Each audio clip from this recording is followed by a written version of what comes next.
let's get into the real Buccaneers who inspired this. Edith Wharton, like I said, she was friends with young women who they and their daughters were sent overseas to be dollar princesses, and they or their daughters were. Now, she was friends with some of the daughters of, again, these major nouveau riche industrialists in New York at the time. Now, not everyone was from New York. A lot of these families came from other parts of the United States and realized, okay, all the money in Wall Street's in New York City. And so the families moved them there. And I don't know who to compare Nan to, because again, I've read and listened to the biographies of a lot of these women, and I think she pulled from all of them to create Nan and to create some of these other characters. But the original dollar princess is Jenny Jerome, aka Lady Randolph Churchill. And that is correct. You heard Churchill.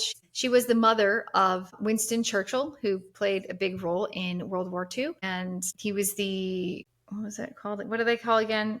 I'm so bad today. Not the president, the prime minister. Prime Minister of England. UK. Of World War II. And she had two sons with the Duke of Marlborough. They didn't last long because her husband liked to gallivant, as we talked about. She just accepted it because she had money. She was just doing her thing around London. So she had tons of lovers. But it was a good thing that she stopped sleeping with her husband, because by the age of like 25, it was obvious that her husband had syphilis, which he suffered from badly for 20 years, and he died at the age of 45. It was bad. They said like, oh, he's off like resting or he's off traveling. It's just because he started to look so gross. Oh, and then another fun fact about Jenny Jerome, Lady Randolph Churchill.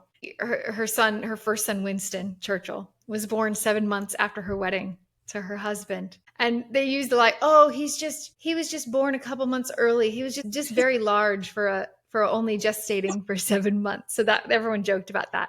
And then the English, they gave her this reputation because she was American and she was very loud and proud, and she, was unabashedly herself, even overseas. And so they said, oh, she was known to have hundreds of lovers, which totally wasn't true. But she was known for her scandalous affairs, a lot of them were with titled European men. We're talking Russia, we're talking England, Austria.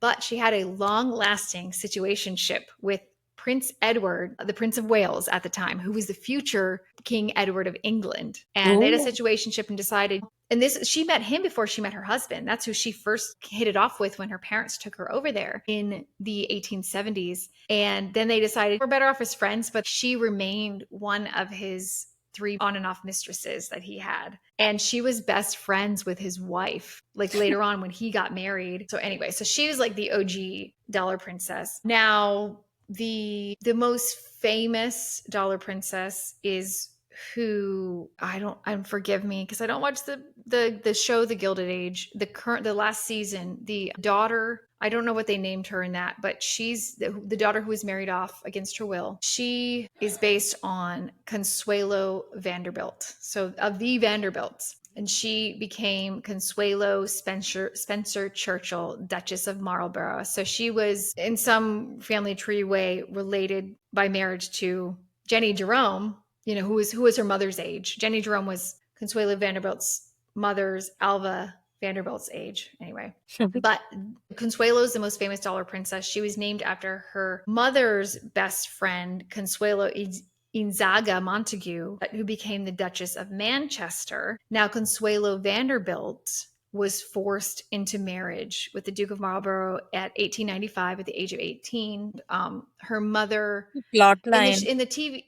In the TV show, they have it that her mother locks her in a room and threatens to kill the boyfriend. Actually happened in real life was she did lock her daughter away for a long time. I mean, in the house, she wouldn't let her out as punishment because her daughter had a boyfriend that she wanted to marry. But the mother feigned illness and like a heart attack and was in her room. And we think she feigned it.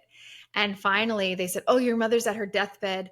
And so Consuelo finally went in and said, oh my gosh, Mom, I'm so sorry. Like, what can I do? You're on your deathbed. And her mom said, oh, marry the Duke of Marlborough. And then so tearfully Consuelo agreed. And then all of a sudden her mom is just fine.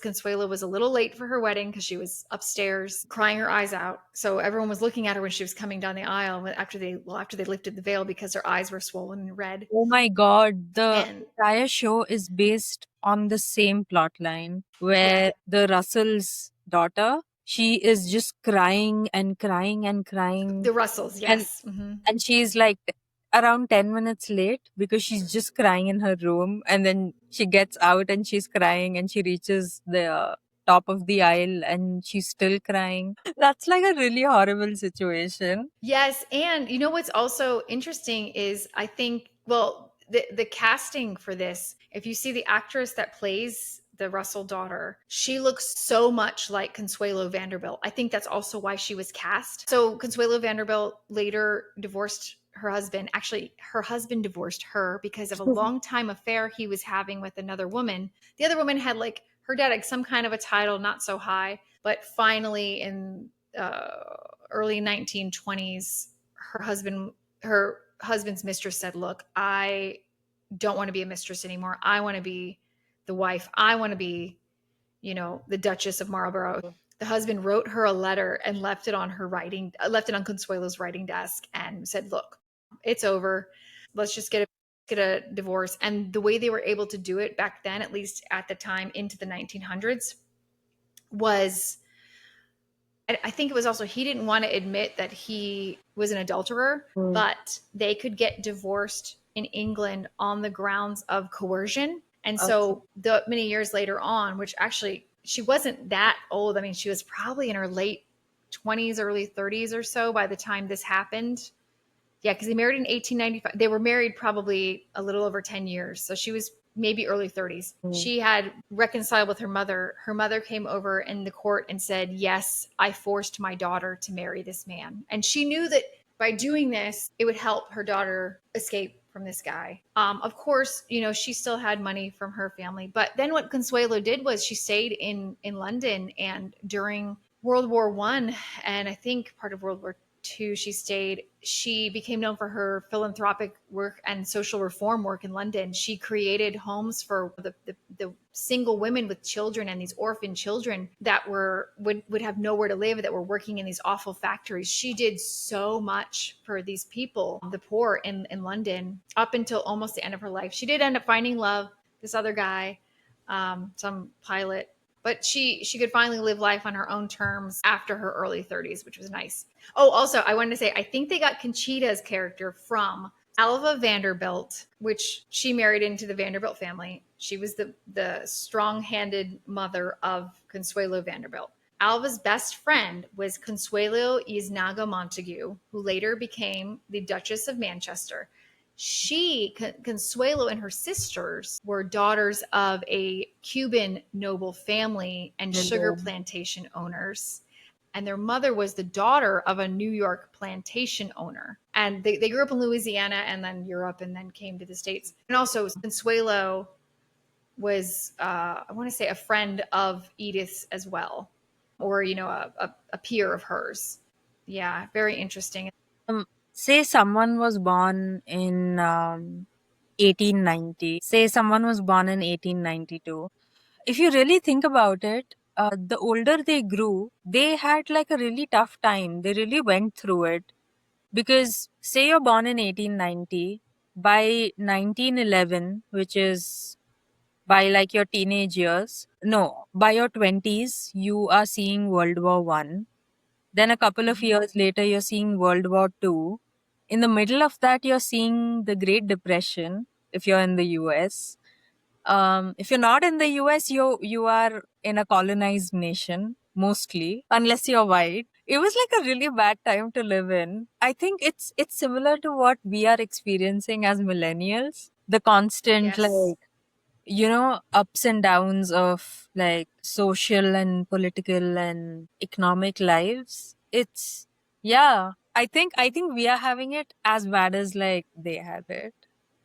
Well, funny enough, one of the documentaries I was watching, they likened this time of the industrial age to Mhm. exactly what we're going through now, especially in the States. You see what's going on over here, where we are going through the information age. Yeah. And you have all Digitization. these titans of industry who have the money, who have the money to affect politics and Yeah. how people are living and what they're buying. And you have the 1%, like they did back then. Mm. It's almost exactly the same, and where Wall Street is dictating our lives, and it's rather than the people and the political parties. Back then in the early 1900s, they were in America, they were sick of it, so they created the People's Party, what they called the People's Party, which I didn't even know this. It was called the Populist Party, the People's Party, and they won elections, they won seats in different states. And I'm like, what happened? Because now we're back to this two-party political system.